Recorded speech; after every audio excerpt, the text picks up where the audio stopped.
podcast listeners. I am back. I'm Mitchell Torres, and this is the Combat Conversation. Okay, guys, so on this episode, I have Derek DiManno. This episode is highly anticipated. I mean, I've been getting blown up about this guy, and the thing was, we recorded this episode actually, well, not this particular episode, but we recorded about maybe a month ago, and I boneheaded on the recording, lost the file, but we're back, and I hope you enjoyed this because I really did. Derek is the owner of Waza BJJ in Elk Grove, California, and he is actually Cassio's first black belt. He comes from a wrestling background. The guy has been all over, doing it all, and a really good person to talk to. And I really did enjoy this conversation. He had me busting up laughing, and I hope you guys enjoy it because I sure did. Thank you, Derek.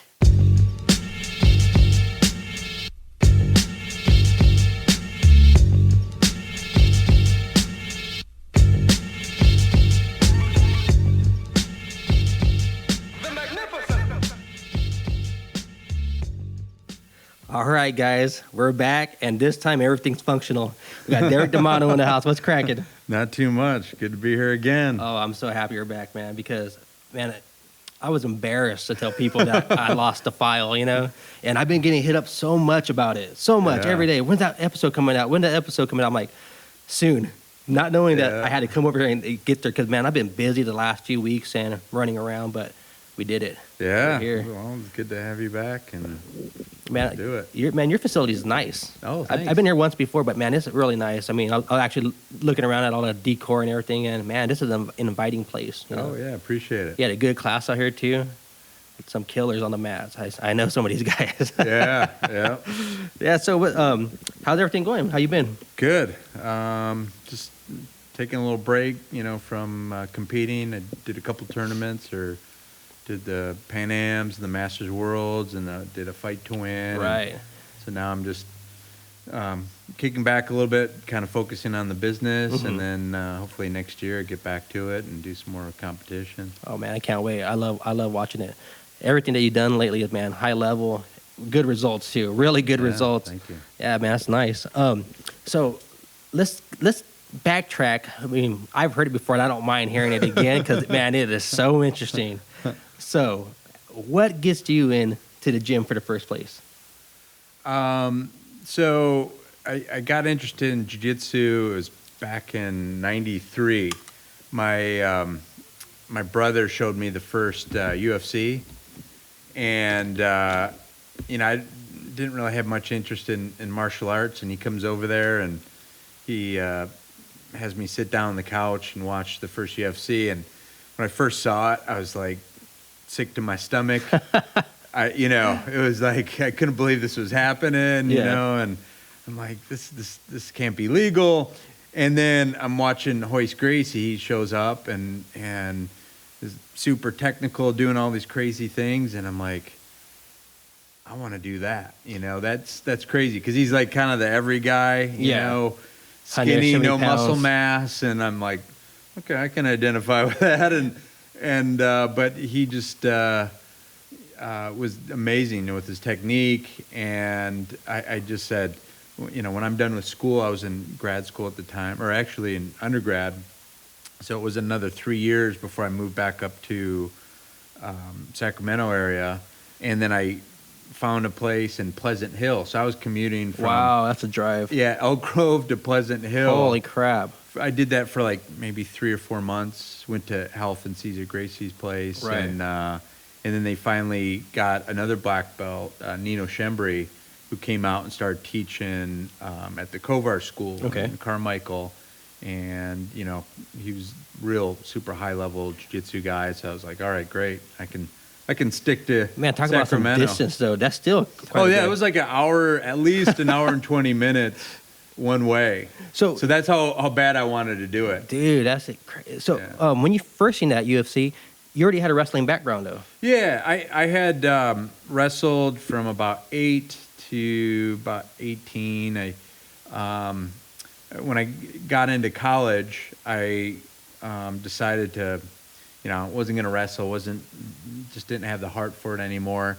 And then I tried to walk on my sophomore year, and I went, okay, I'm really done with wrestling. Wow. Because it's really intense. They wanted me to lose more weight than I did in high school, and I kind of wanted to enjoy college a little bit more, but there was that void in my life. There's aspects of wrestling that I really liked, but then there is a lot that I didn't like that I didn't want. It made me not want to continue. So when I heard of jiu-jitsu, I went, that's perfect. It's you can do it recreationally, you can do it competitively, you can kind of go back and forth.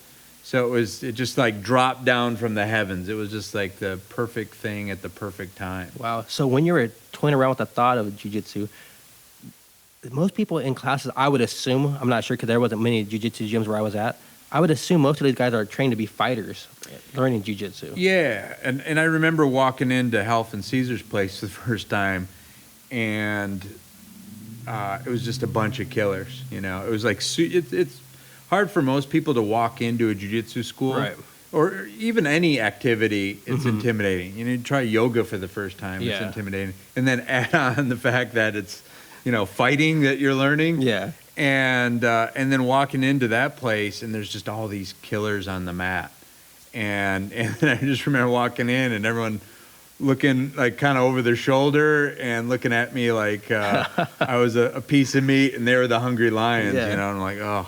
And so it was a lot of really tough guys, and there was no feel-good jiu-jitsu back then, Well, I would imagine too, some of these other guys, you walking in with a wrestling background, because I know rolling with guys like that are coming straight off wrestler with no jiu-jitsu experience is still one hell of a roll with that wrestler. So you walked in there with at least something in the back pocket. It didn't help me at first. I remember the first time I got on the mat, Caesar goes, hey, roll with this guy, Nino. Nino at the time was 19 years old, just got his black belt, but he was a world-class black belt. 19-year-old youngster. Yeah, just killer. And I didn't really know how good he was until later, but Caesar goes, yeah, go with this guy. And so I kind of knew what I was doing from watching the UFC and just, with the wrestling background.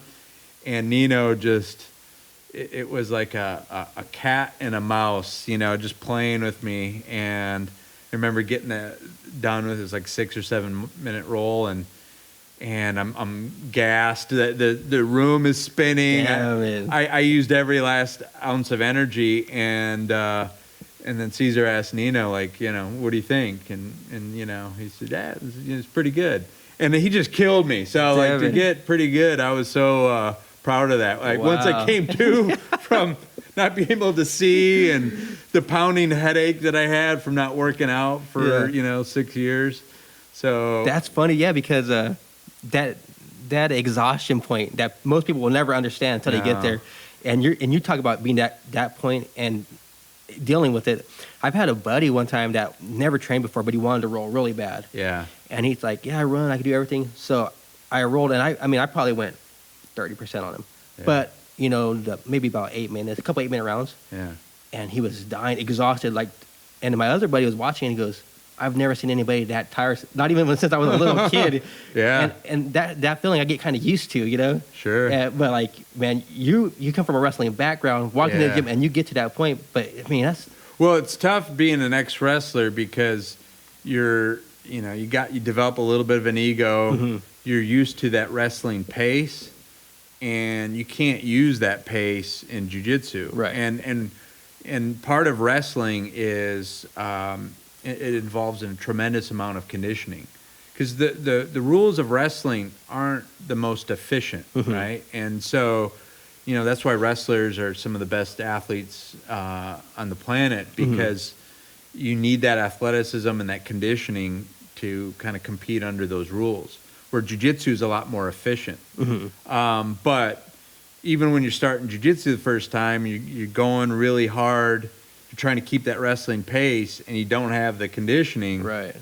Man, you're going to see stars really fast. The room's going to be spinning. And so a lot of wrestlers, when they first jump in, they have trouble transitioning. And I just wanted to do it so bad. I didn't care about the pounding headaches Right. or, all the stuff that came with it. And that's the stuff that some people just don't have in them to continue. Yeah. I mean, No, it's tough. I don't know, like how some people start, Yeah. especially schools where they kind of feed you to the wolves on Yeah. the first day. Like they don't really know what they're doing. They go, okay, go roll with that guy. And they're like, what's rolling? Jiu-jitsu is really not for everybody, but I wish it was. I mean, Yeah. I wish people get past the first part because some people can't deal with that pressure.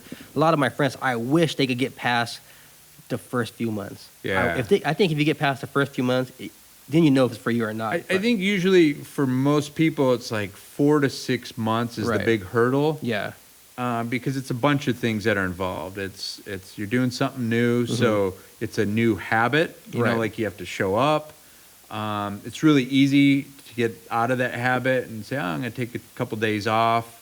Exactly. And then, okay, yeah, I'll come back next week. Oh, I'll come back, and it keeps on going, and then it becomes there. really hard to come back.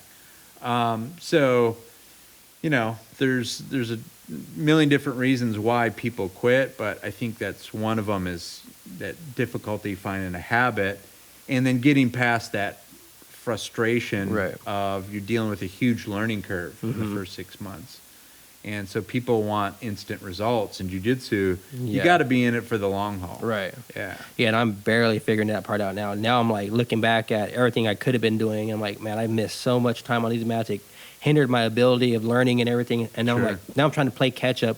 And I'm just happy that I'm back doing what I really like. Yeah. I mean, I think if these guys could start and get past those 6 months, it's life changing if Yeah. they put all into it. Yeah. So, when you started training, was there ever thoughts about I might possibly fight or I will fight? Not really. Like there was kind of a little bit later. And in the beginning, I just wanted to learn, like the technique I thought was fascinating. Wrestling's very technical, but jiu-jitsu is even more technical than wrestling. And Right. so, there's sort of that intellectual stimulation that's really cool about jiu-jitsu. So that kind of, drew me to it. But I didn't start becoming interested in fighting until I saw some of the local events. Like they would have like shoot fighting events. Right. Because back then, either on the Indian reservation or you had like limited rules. Right. And so I was thinking of maybe doing like some of the shoot fighting. I wasn't, I couldn't do the regular, like, NHB, they called it Right. back then. Just because I had to show up to work. Yeah. It's kind of like white collar job. Right. In fact, I interviewed for, my first job, and I had a black eye. Oh, man. And he's like, you want to explain that? And it's, from martial arts, from jiu-jitsu. And back then, To them, it was just jiu-jitsu karate. was pretty like esoteric. Like Yeah. no one knew what it was. And so that was, I had some explaining to do, and so, to fight and showing up to like public meetings and, Yeah. Things like that, with scars on your face and, bloody lips, it's a little bit tougher to pull off. So I was never really drawn into it because of that. And then also there was no rules really, like, and people would get in the cage with no like medical, there's no like blood testing. So it would be like a cootie cocktail out Yeah, there. for Guy sure. just gets out of prison, Yeah. steps out into the cage and starts fighting. That is so true. Who knows what, kind of diseases the guy had, and you're going blood on blood, cut on cut. I mean, that's why I got to give shout outs to like Camo and everything because they're making people get blood tests before they Yeah. even do amateur fights, Yeah. and man, that's something that makes a world of difference, like Sure. who you can and who you can't fight because some guys, I mean, like hepatitis is real, Yeah, no, for sure. And, it's like, for me, it wasn't worth the risk at the time. Yeah. So, but I just enjoyed like the grappling aspect of it. Yeah. I didn't get into it to prove anything. I just wanted, to get part of a lifestyle, become part of a lifestyle. And jiu-jitsu's is the greatest lifestyle there is. How far in would you say that you realize like this is what I'm doing?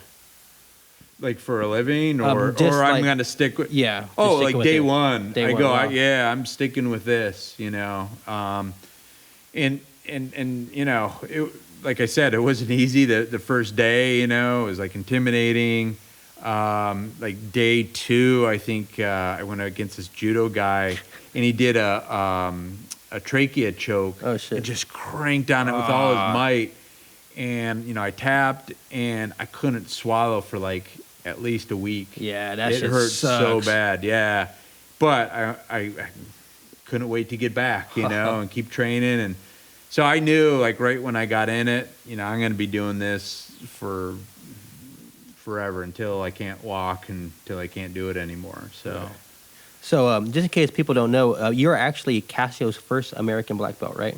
yep. Cassio's got, God, I don't know how many black belts, both in Brazil and the U.S., Right. but I was his first American-born black belt. And I don't want to jump all over the place, but how was that feeling, being that you're the first one of, maybe at the time it's just No, at the time I didn't think of it. He promoted a black belt in the U.S., but he was Brazilian. right. And he ended up going back to Brazil.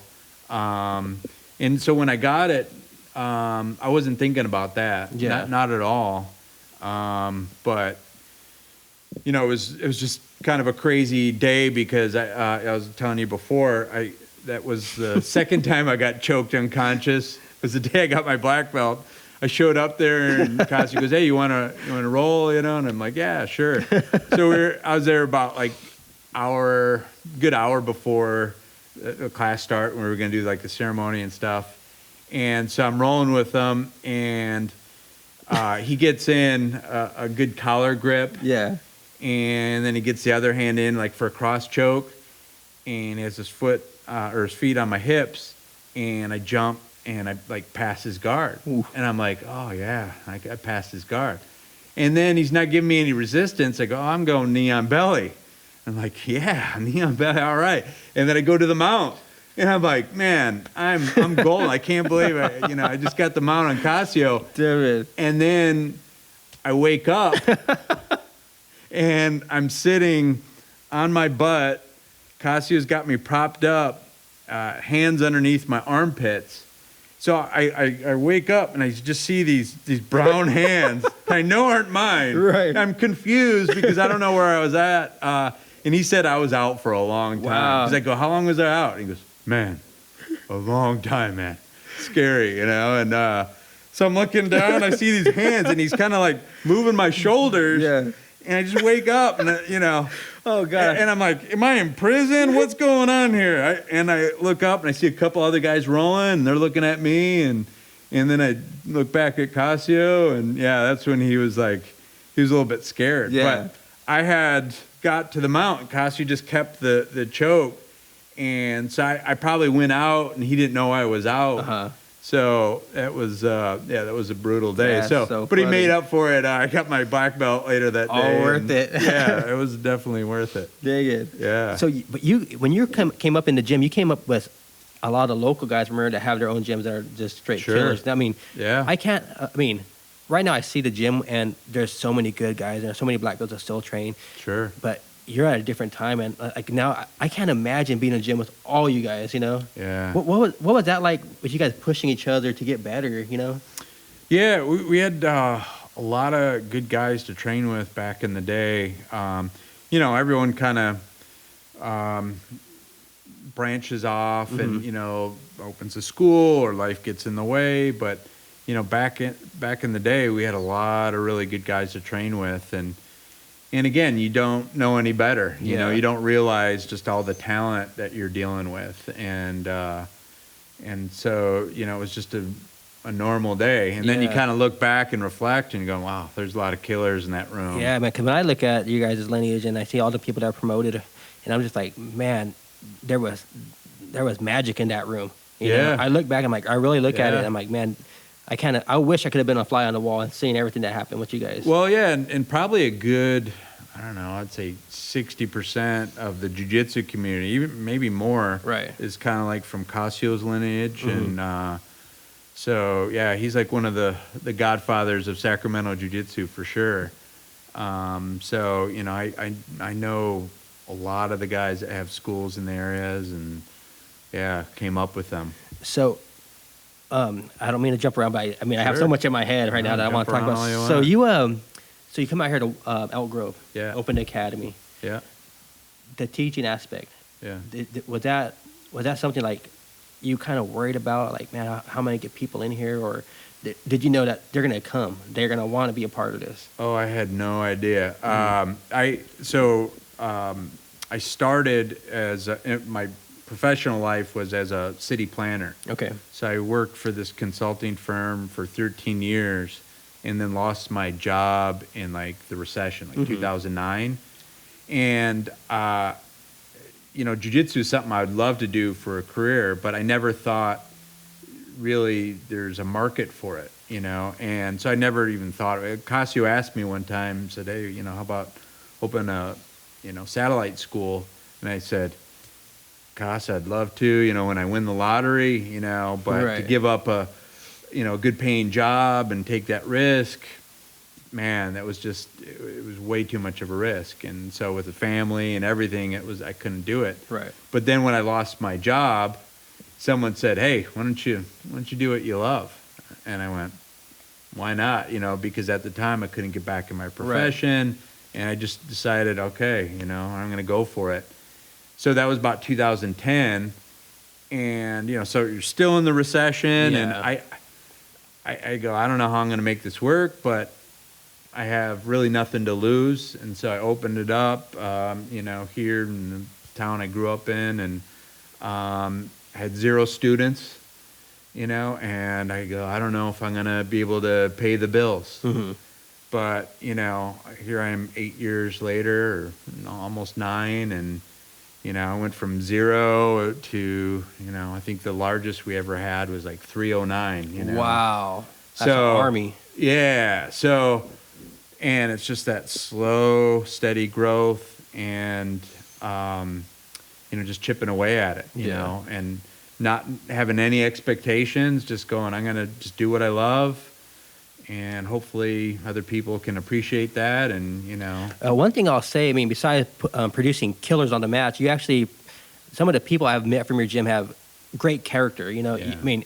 It's a whole package, and man, well represented. When I see these guys, Yeah. well represented people. Yeah, that's one of the things I'm most proud of is like the people in my gym are really good people. Mm-hmm. So we have a really good gym culture, and that's just because we're made up of, a bunch of great, selfless people, help each other out. And, I think gym culture is just so important, Right. And if you don't have that good group of people, that's when bad things happen. Exactly. That's when people get hurt, they get frustrated, and they leave.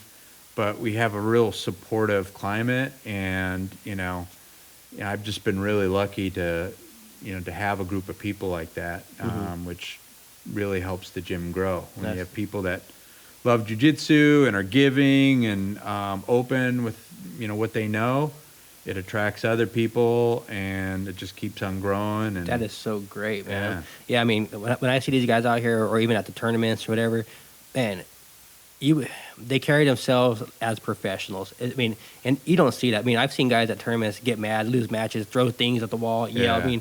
And from your guys' group, I see guys ready. They're serious. They take it serious. And a lot of people don't take matches serious. They're out there just, they don't even train hard to get to these tournaments, and then when they lose, they blame it on everybody, and they're mad or huffing and puffing. But when I see your guys out there, it's like, that's what I was made to do. Yeah, and I tell people, because I don't push people to compete, but the people that want to compete, I tell them, pretty consistently, just go out there and achieve, the best version of you. When you're out there, you want to achieve your potential.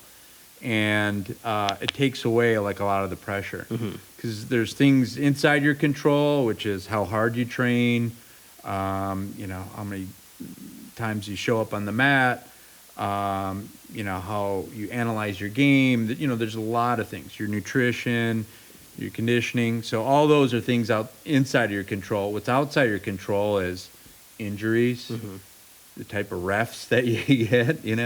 I've had refs who, were hugging my opponent's coach right before and just make bad business. Yeah.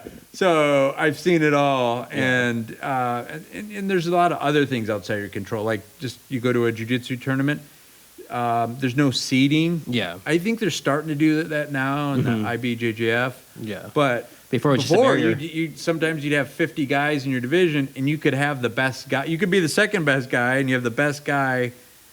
First match. Yeah. And it's single elimination. So that's kind of stressful. You travel, you go down to LA or you go across the country, and you have a lot of pressure on to win because you're putting money and time and everything, and you might lose your first match. Yeah. Okay, since we're on the competition subject, you've done the IBJJF tournaments, and you've done the Fight to Wins, different tournaments and super fights. Which do you prefer? Well, because the super fights are also like submission only wins, right? Like the Fight to Win is submission only. Yeah.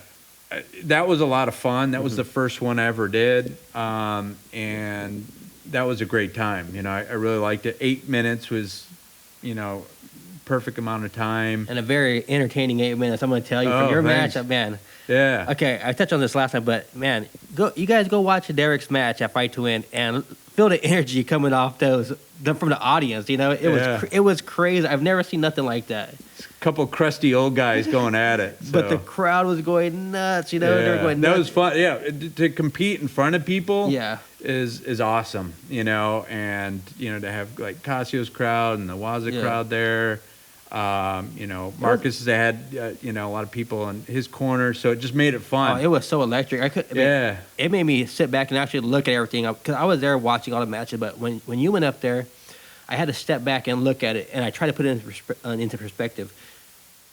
You're a representative of the area, huge, in the middle of Sacramento, downtown, on the big stage. That pressure. I can't imagine. Maybe there's no pressure to you. Maybe for me, looking at it, I'm thinking that's pressure, but you're doing it. Yeah, well, in the beginning, like when I, got accepted, to be on that card, I was a little bit nervous, because I'm thinking, oh, okay, I'm going to have family there, friends, students, what if I mess up? What if, there's all these what ifs. And then quickly I just said, hey, I'm just going to go out there and just do what I know how to do, and hopefully good things happen. Right. Train hard, and just be ready, and, just trust in my training and my training partners and everything, and not worry about winning or losing. That's the thing about losing. People that love you before will love you after. Right. You're not going to lose anybody. And so I just went out there and had fun. Yeah, on that stage, that's what I'll say, because you were calm, you were cool, but you looked like you were having fun. Yeah. Man, I can't imagine doing that pressure, So I look forward to doing more of those type of That'd be crazy not to have you back. It'll be a shame. It's criminal. It's criminal if they don't have you back. Yeah, no, I look forward to it. Like I said, that's probably the most fun format I've been involved with.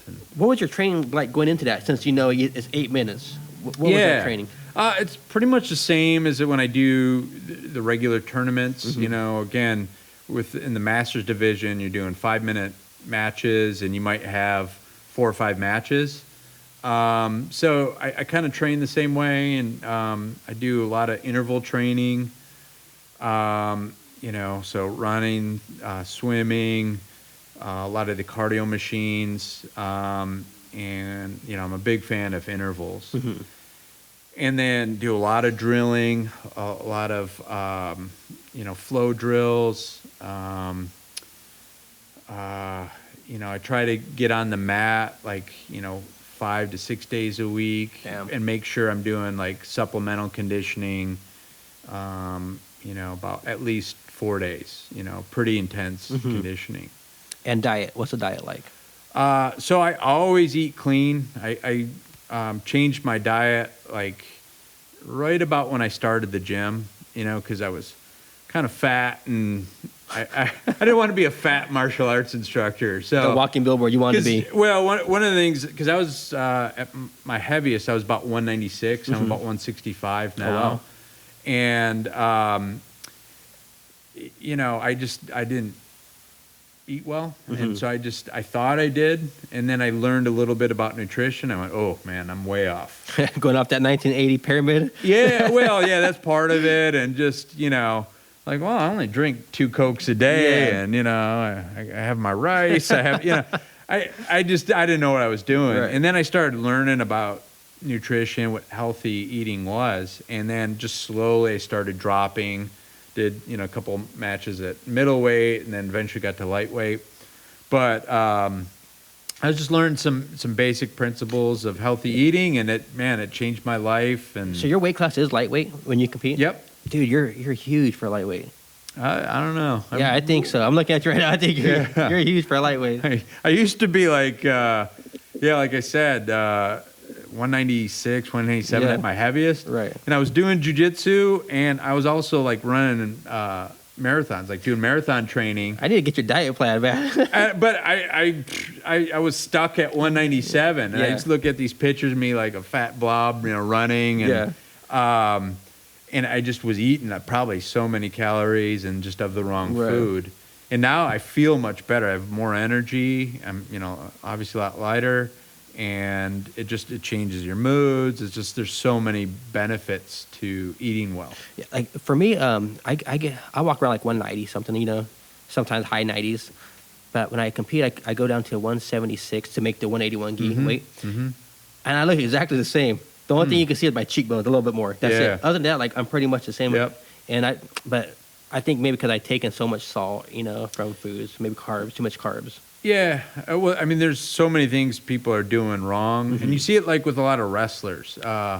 It's kind of wrestling's a weird culture in that you know how to cut weight, but you don't know how to like eat right and maintain, the right weight. Yeah, and you see that with a lot of like UFC fighters where they have trouble making weight. Yeah, and and then they get a nutritionist, and then they make weight with no problem. Yeah, so it's just learning how to eat right, where your body is getting the right nutrients, you have the right energy, which can support your training, and you're not losing weight at the last minute. Do you intake carbs? Yeah. Well, so there's good carbs and bad carbs. Right. Carbs has kind of a bad name. Yeah. But there's simple carbs and complex carbs. Right. If you just avoid the simple carbs and stick to complex carbs, like, mainly fruits and vegetables, you're going to be good. Yeah. It's the processed carbs, that we have to worry about. And, processed grains and sugar. Those are the killers. That's one thing I do. I cut out totally when I'm doing a tournament. I think I competed like 6 times this year, but it's like every 2 months a tournament, and I cut out first thing, no sugar at all. And when I say no sugar, I even don't even eat fruit. I just no sugar, high protein, and very little greens because I'm allergic to a lot of stuff. So, are you allergic or you just don't like it? And it makes my throat itch so bad. Really? So, yeah. That's why I really don't eat too much fruit either because a lot, especially like melons, they kill me. Really? Yeah. I mean, I like cucumbers, but I pay for them. I eat them. And Really? So everything. That's interesting. It's pretty weird. Did you ever go to a doctor to test for allergies? Just when I was younger. But at that time, there was nothing really, at the time. So ever since then, I was like, as a kid, I was a meat and potato kid. Yeah. Meat and potatoes. Too. All my meals, meat and potatoes, Sure. meat and potatoes. And that's how I grew up. Yeah. And I was super skinny. Yeah. Super skinny, and that's all I ate. Now I probably eat more carbs now as an adult than I did as a kid. Yeah. And my weight is just on me, Yeah. It's funny because I grew up same thing: meat, potatoes, and pasta. Yeah. I didn't touch any vegetables, and I was real skinny. Yeah. But I was like malnourished. I was all bruised. My brother, one of my brothers, used to call me malnutrition man, and like just my legs were all bruised, and my skin was super pale. Oh, shit. So I was probably super, deprived, nutrition wise, but. All these weird things happened when I started eating better. Yeah. Not only to lose weight, but my skin got a little bit darker. my eyesight got better. Wow. I had acid reflux. I got rid of my reflux. You know what? That's when I started having. I started having bad up until about 2 years ago. I started having bad acid reflux. I had never Yeah. had it before. Yeah. And It's horrible. And then changing the way I ate in the last 2 years, it almost went away. Almost totally gone. But yeah. I was having bad. I mean, that shit sucks. It takes a long time to get your gut biome healthy Yeah. again. It takes at least 7 to maybe 10 months. Wow. To get the good bacteria back in there. Yeah. And I mean, there's so much more research coming out about the gut biome and how it's just so important for human health. You're seeing that more and more every day. I mean, I did clean up my diet. I always give myself a hard time. I mean, I still eat my burgers. I mean, people know because I post that shit. Yeah. But I did clean up my diet a lot. And when I was a kid, I was a sick little kid. I was always in the hospital. I had juvenile arthritis. My hands would lock up on me all the time. Yeah. In the 80s, they were diagnosing everybody with asthma. You have asthma. You have Yeah. asthma. So they told me, don't run. Don't do this. Don't do that. So they didn't want me to run. I'm going to have an asthma attack. Yeah. My hands are locking up on me because I have arthritis. I was malnutrition, not eating the right foods. Yeah. And then, so I was in PE. I'm like, I need to do this stuff, Yeah. So I never took an inhaler. Never. I did everything they told me not to do. I did, and now I have no problems. My hands don't lock up on me no more as an adult. And you would think, especially being doing construction work and rolling so much, my hands would be killing me. They don't kill me no more at all. Right. I mean, every once in a while, I feel the rain coming in, but I mean, nothing really. It's a lot of it's like immune issues. So a lot of chronic disease comes from like chronic inflammation, and it's like diet and exercise related. So it's funny when they say don't exercise, but usually the best cure is first diet and then exercise and then adequate sleep and stress relief. So, but so many problems in our country come from poor nutrition, and you see all these immune problems. I almost never get sick anymore. Probably in years, I don't think I've ever missed a work day due to being sick. Sure. I mean, there was times I went 3 years without a sick day. I just never felt sick. Yeah. And maybe because as a kid I had all that crap in me, I just built immune systems. Sure. That's just a trip. And and you would think living on the mats, that you would have to get some. You're wrong with people. I would have to get a sniffle at least. Yeah. Yeah. And there's nothing. And I think it's genes. Because also my dad, man, talk about worst habits in life. Yeah. But Mr. Indestructible. He was in Vietnam. He got shot twice. He got Purple Hearts. He was stabbed. Oh my He God. got in a car accident, broke his neck. Got in a second car accident, broke his hip. And he's still ticking. Smokes cigarettes, drinks booze every day, and he's just ticking. My mom. Those iron genes. Yeah, and then my mom is like, she went to the hospital one time, and at one time she went, it was they had a bad surgery go wrong, and it kept her because she got some bile ducts in her kidneys or something like that, so it was really bad. Wow. And when they wanted to know all her medication she took, because she's in her 70s, she didn't take any, and they couldn't believe it. Like, you're in your 70s, you don't take no medication, and she's like, no, I've never taken anything, because now they want to pop you up on high blood pressure medicine, all this stuff, and never takes none of it. Wow. And she's in her late 70s, real bad surgery, still taking. My dad's taking. I don't get sick no more. It's like, what the hell is going on here? Yeah. But then, Well, that's good for you. Like strong genes, Yeah. and then if you have the right lifestyle on top of that, you can have a long, healthy life. yeah, now I just get hurt from work. Not even like, Yeah. I mean, I get hurt more at work than I do, and even on the mats. Wow. Besides this rib that popped, but Rib. I had it coming, right? I had it coming.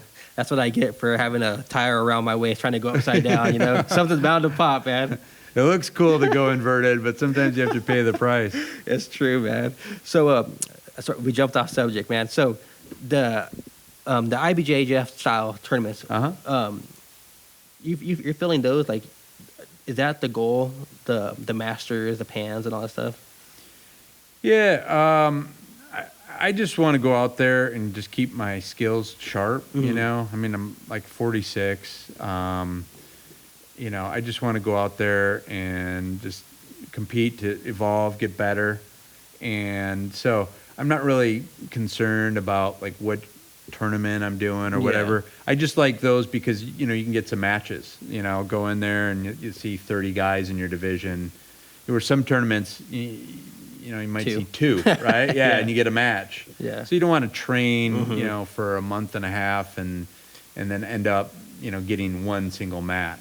Yeah. Sometimes, I mean, last time we talked, and I really wanted to get this on the record, is that the level of, what's the word? Of how excited a person should be, because I was fascinated. Like anxiety levels? I'm really fascinated by that aspect. I talk to everybody about it because I want to know how other people deal with this, because like I said last time, I mean, I had no anxiety. I was just there, you know? Yeah. And I didn't like that feeling. I mean, I believed in my skill, but I didn't like the feeling of not being driven. So, yeah, like I always explain to people, like when my students are competing, just kind of give them you know, an idea what to expect when they're out there, and then give them tools to manage their anxiety. Because anxiety is just, you know, it's just a different level of fear, right? And I always explain it like a continuum, like, you know, a scale of 1 to 10, you know, 1 being like you're laying on your couch or in your backyard on a hammock, perfectly relaxed, and 10 is absolute horror. You know, you're falling off a cliff, you know, into the sea or something. And to compete in jiu-jitsu or any kind of martial arts, you know, your body needs to be primed and ready to go. So your body goes through that fight or flight response, Right. and it's getting you ready for war, for that, you know, for the fight response. And so you don't want to be have too much anxiety, because it can really limit you and your performance. But you don't want to be too relaxed, like what you're talking about, Right. where you're like, I'm not scared. Yeah. Because you know, that will be detrimental. You don't have those endorphins going, the adrenaline going, that get your body ready to perform at its best. So I always say, you know, if it's on a scale of 1 to 10, you're at like a 8.2. You know, you want to be relaxed enough where your technique's flowing, but like kind of pumped up where, you know, your body's ready for war. And so, you know, everybody's different. And I went through a lot of years of anxiety and going like wrestling. I was just growing up scared of my own shadow. I just had a lot of anxieties, and then going wrestling, competing, I was like literally petrified when I go out there and compete. My legs would felt like they filled up with lead, and I couldn't move my legs before, like especially my first match. And I would just wobble around and struggle to get my legs working again. Wow. So that's an example of anxiety. That did happen to me one time. My Yeah. legs were shutting down on me. I was like on my 4th match. This was last March, and my legs, I never had this feeling. I had to actually sit down, put my legs up, like, man, my legs are dead. Yeah. But I felt good, but I didn't have no hard match, but my legs were, so where is that from? Just the anxiety, you know, how your body reacts to anxiety. I even lost my hearing in that tournament. Well, it's weird. Yeah, like weird things can happen to your body from a lot of stress. Wow. I was telling you last time about you know, my training partner Adrian. Oh, yeah. When we did judo together. Best story ever. Yeah, Adrian had this thing where he would have anxiety. So before every tournament, we did a lot of tournaments together, he would always be going over to the trash can and throwing up. Right. Just like routinely, you know. And so we did our first couple of judo tournaments together, and he goes out there, and I see him, and he starts like putting his arm over his mouth, like, you know, his mouth in the crook of his elbow, kind of like a vampire. And he was throwing up and then drinking it back down. Oh, need to burn. Yeah, and so my judo coach is going, what the hell is he doing? He looks like a vampire. And I go, he's throwing up and drinking it back down. Damn it. And so my judo coach is laughing hysterically. He's like, he can't do that. He's going to get disqualified, you know? So he did it like 5 or 6 times where he's just covering his mouth with the crook of his elbow, and it was drinking it down. And then on like the 5th or 6th time, he goes to raise his arm, and it shoots out his nose. Oh, man. And he catches it in his hand, So he has like a pile of barf in his hand, and he grabs the guy's lapel and he swings the hand that had all the barf on it on the guy's back and just smears it on his back. So the guy had a white gi with a pink strip going down the back. Damn it. And my judo coach was just dying laughing. I'm dying right now. I can't imagine seeing it. Oh, I know. It was so hilarious. I was used to Adrian like throwing up, but you know, usually you just do it a couple times and drink it, but it finally came out his nose into his hand. Oh, shit. And just to see him how he just nonchalantly throws it over like he's going for a grip, but he was just getting rid of his bar. That's hilarious. Yeah, but you know, again, everyone deals with anxiety different, you know. Anything crazy that ever happened with you with anxiety? Where I throw up? Yeah. No. I mean, just, in a million different ways, like, you know, I get tingly hands and, you know, like I said, like my legs go numb and I can't move them. But, you know, as you develop, you get kind of more used to it. And then I just have a much healthier outlook. Like, where I'm going to go out there, just compete at my absolute best, and then whatever happens, happens. Yeah. And so it kind of just, you know, lets you go to do what you need to do. Mm-hmm. You know, if you have too much stress or worry, it can really hold you back. Right. So you just have to kind of let it go and you know, compete at your best. Yeah, that makes a lot of sense. I mean, that's good to hear too. I mean, yeah, because I know a lot of people ask me, I mean, especially newer guys, they ask me like how to deal with things. I'm like, I'm not the person to ask. I deal with it horribly, you know. Yeah. And hearing it from guys like you, like how you guys deal with it, I mean, that's huge for the listeners out there, because I do get a lot of questions about how the black belts or how do the pro fighters, how they deal with anxiety, you know. Yeah, and everyone has you're gonna have anxiety, and that's what I tell people all the time when they compete. Is like, that's normal. Your opponent has it, you have it. It's just managing it where you can get it down to that healthy level, so you're kind of getting that flow state. Right. You know, again, too much anxiety, and it's going to slow you down. It's going to shut you down from, you know, real fluid movement. But some of the people that deal with it the best are the extreme sports athletes. Right? They, you know, you hear about them getting in those flow states. Yeah. Because they have to, otherwise they die, right? And so they're masters of the flow state, and so they're able to get totally in the moment. And when you're in the moment, your mind shuts down and your body just goes. Right. And I tell that to people to work on that when they're training. When you start rolling, there shouldn't be a thought in your mind. You know, if you have a little experience, it's hard when you're first starting out. Right. But you shut down your mind and let your body take over. And you get into like a meditative state. Yeah. You know, and that's how you get into that flow.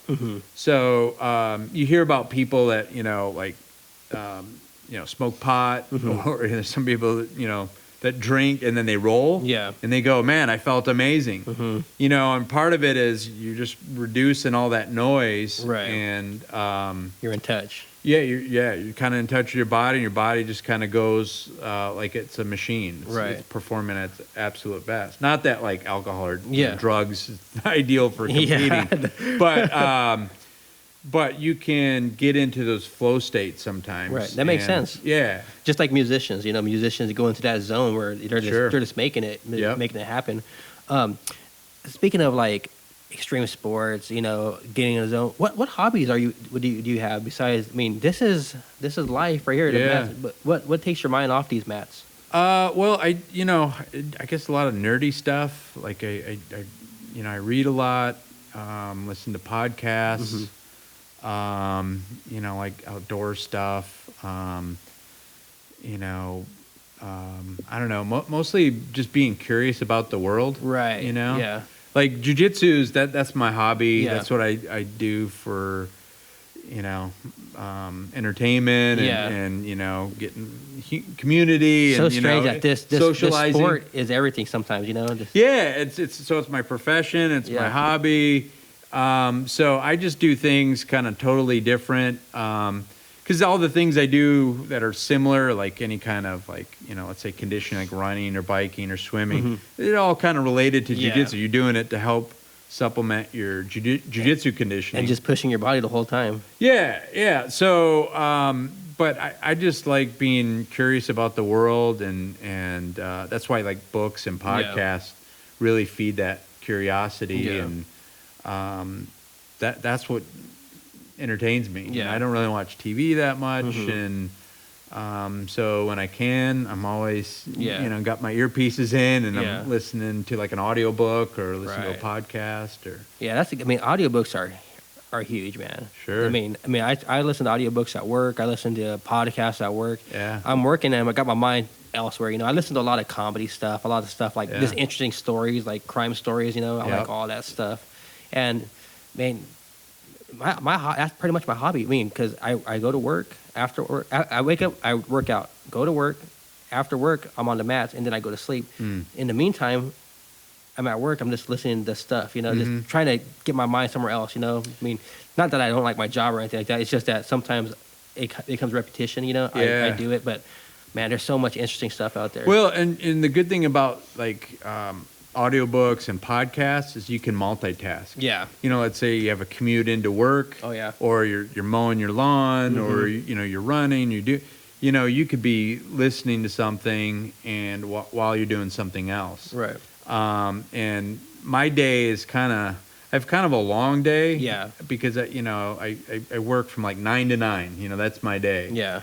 And so I do a lot of mundane stuff, like I'm washing geese, folding them, drying them. And so when I'm doing that kind of like those rote activities, I'm listening to books and podcasts, and so I'm being entertained. Yeah. I'm enjoying it during the most boring things in life. What was the last book you read? Let's see. I just read The Talent Code, which is pretty good. What's that about?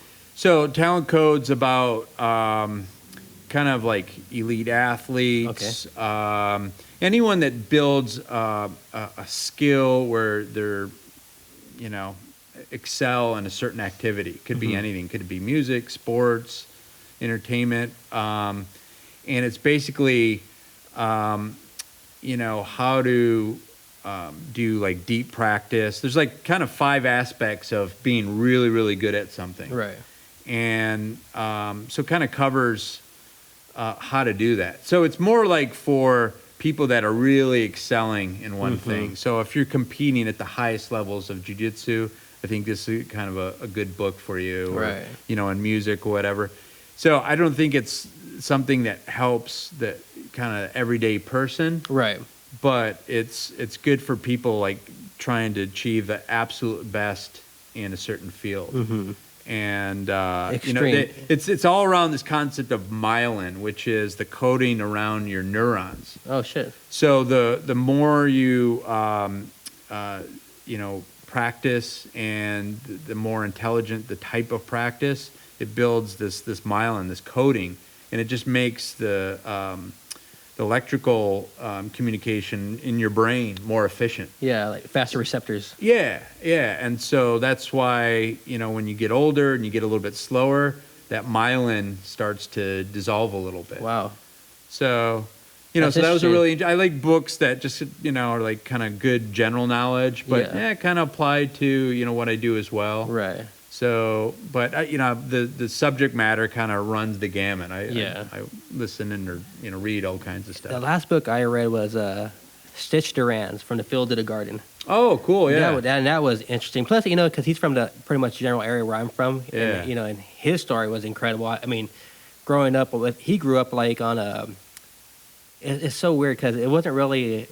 He had like a number because he was born on like a migrant camp kind of thing, So he was citizen, but under weird circumstances, Yeah. How he went to the military, got into boxing, got into mixed martial. I mean, it was a real interesting story because he did like Taekwondo before all that. Yeah. So it was he was a really cool guy. I met him. Yeah. I cornered a fighter in Strikeforce. Yeah. And for a couple different fights, and so he was out there and just kind of hanging back. Real cool guy. Yeah, he was real cool. Yeah. I met him before too. Really cool dude. Yeah. Speaking of fighters, what goes into like training fighters? Well, I just did like a few MMA fighters back in the day when I was first opening up, and I think it's hard to train fighters and kind of the traditional jiu-jitsu academy. Like in a school like, like what Uriah has, like Ultimate Fitness, where you have, multiple instructors or one head instructor. You need really the infrastructure to support people. Because like for the average fighter, it's really hard to make a living. So they don't have the money to pay you, but they need a lot of your time. Exactly. And so for like a jiu-jitsu school, it's really hard to train, fighters. So, I trained a handful of fighters and it was fun, at the time, but just it's time intensive and, just growing just pure jiu-jitsu, I think is the way to go if you're going to have a place like what I have. Yeah. And so I kind of got away from that. But, it's interesting at the time, going to some of the fights and being, in the corner and, a lot of crazy stories you see, when you're behind the scenes. Oh, yeah. I saw all kinds of stuff. So, yeah.